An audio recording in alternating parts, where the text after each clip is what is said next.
Okay, welcome back, and this video is going to be talking about developing your forearm and flexor extensor muscles to avoid overtraining. What's going to happen is that as the more you practice your handstands, you're going to get really overdeveloped in this area, and this area is not going to get a whole lot of work, and most of the time this manifests into epicondylitis.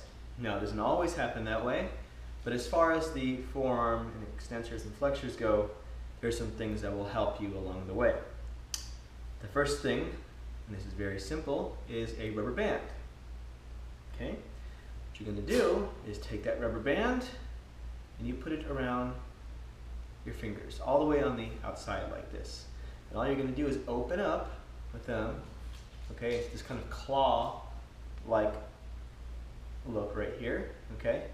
And you just go through extension like that. Look from the side and going through here. Now, don't just open up, but also flex like that, so that when you come here, you're actually working back here as well as this area right here. And I recommend when you open up, you hold that and pulse it open in that position like that. Okay, so you open up, hold and pulse, open up, hold it, open up, hold it. So you'll repeat this motion, open and hold, open and hold, open and hold, open and hold. Okay, you repeat that motion until you get to the point where you get really fatigued in the back area right here, and it becomes really hard to open the hand quickly with power. Okay, as you get better at this, you can increase it with 2 rubber bands, and they even have specialized devices for this to make it that they've built. But you know, a ball of rubber bands is pretty cheap compared to the devices, which cost between $20, $30, or more dollars. All right, so this is a pretty simple way to do that. You can do that on both hands. You can do them at the same time. And I recommend using rubber bands over hair ties or things like that, because hair ties, because of their smoothness and roundness, will sling off of your hand. So if you're planning on doing this when you're like commuting or just waiting around, you have a big chance of it flicking off and hitting somebody in the face, which nobody wants to happen. So that's your first thing there for that extension there. The next thing, we've talked about this before because I showed you some of the shoulder stuff we've done with the TheraBand. Now this is not, so TheraBand is an actual brand of exercise bands, okay? This is actually a Gold's Gym brand, and every single brand has their own color coding, okay? So just make sure that you get a couple of them, and you can vary up the intensity based off that. So now I'm going to go through a couple of different things that we're going to do to help with the rest of your grip. So we are going to cover flexion this way, extension this way, and ulnar deviation, radial deviation. Ulnar is thumb coming upward, radial is going downward. Okay, extension, flexion. I'm going to go through all those, okay? And I am going to show you the developing the front too, just because as you get started, it will be good for you to do that. And it's still important to do that even if you are going to get a little bit extra work in that area. With the TheraBand work, I recommend doing this after your training, or if you're having an extensive warm-up, you can do this closer to the beginning, and make sure you have a little bit of time between when you do this and when you're actually doing your full handstand, so that your wrists aren't fatigued in the process. So if you do happen to have those 2 hours or so to train, then you have a long warm-up. Like in my typical world, if I have the warm-up exactly the way I want it, it takes me about a half an hour, because the warm-up isn't just like, it's not just doing some random movements. I'm doing things to help prep me for throughout the whole workout and then beyond. So my warm-up is kind of a workout in and of itself.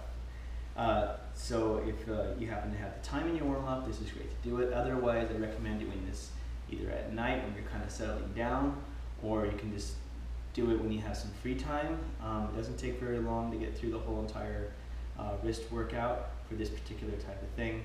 So there's a couple ways to do this.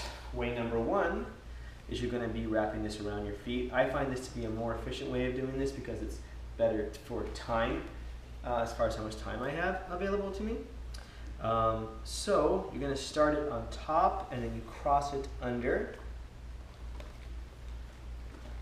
like so.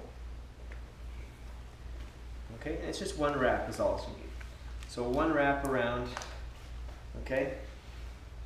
And we're going to go ahead and start with flexion.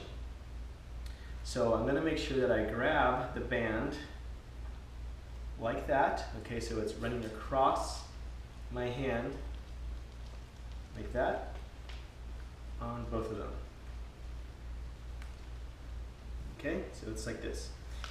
And I might have to roll it up a little bit based on how much tension I want. Okay, so then from there, okay, I'm just going to let it drape over.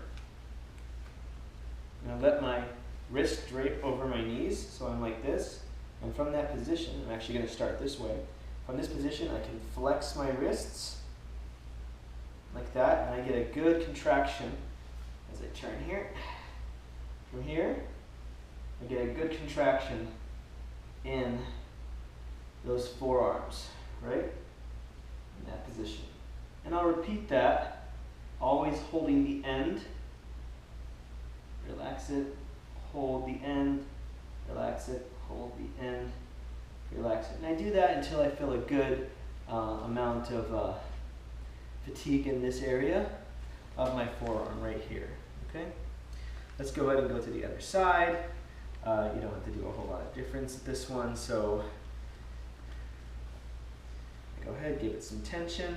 Try to make sure the tension is equal on both sides as best as I can. And now instead of being this way, I'm going to be this way, so my wrists are down. And from there, I pull back, down, back and hold, slowly coming down, back and hold, slowly coming down, right? Up, and slowly coming down. So don't let your wrists just drop, okay? When you pull upward, slowly come down. The same thing for this one. Pulling upward, slowly come down. Don't just let your wrist drop. Okay, up and down, up and down, okay? Again, you should be feeling that work happening from on top.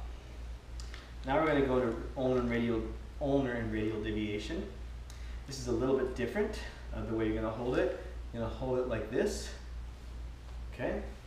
And so for this one, it's you can vary it up based on how much you want to feel the pull. But I have it so I'm in this position, so my wrist is coming downward, and then I pull upward and let it down, up, let it down, up, let it down, up, let it down, right? Some people might want to be more out here, so you get more of this sideways tension with it. Okay, but just make sure that the wrist is going in the direction you want, which is up and down like that. Then we go to the back side, so instead of grabbing like this, I'm going to grab it like that, so I flip it over, and the same thing applies, only this time I'm going to push my knees out a little bit more, and from there, okay, I can go into this other one, so I'm pushing outward.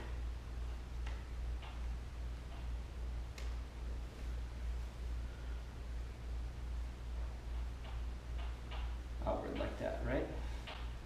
Outward, outward. So that's going to help a lot with developing the forearm all the way around. There are a couple other things we can do as well, but that's the first line of defense with your band. And this is really easy to carry around. Okay, so a couple other items around the house that could be useful. Either you have a rolled up yoga mat or a pillow for this other type of one, using the forearms for this specific exercise.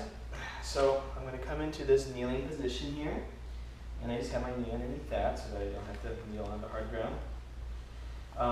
And I'm going to take one end of my band, and I'm going to put it underneath my foot, like that, okay? And then I take the other side, put it in the hand like this, roll it up, create some tension, okay? And the same thing applies. In this position, I can pull up and let it go down. Remember, we don't want to let it flick down. We want to come up and then slowly come down, and up, slowly coming down.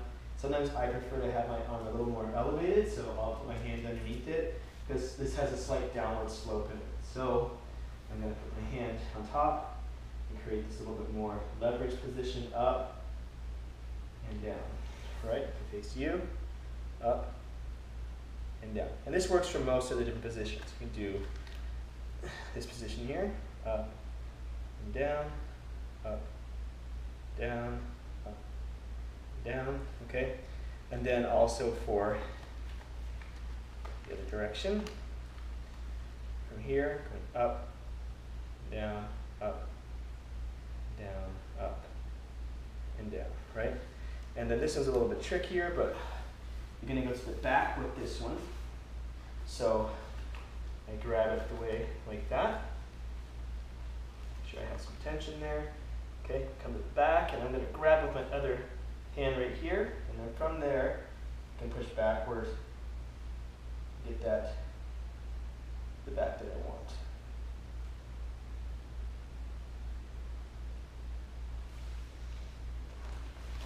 And again, you're doing all of these, you probably do about 20 repetitions through it on each side before it really starts to get tiring, maybe more for you.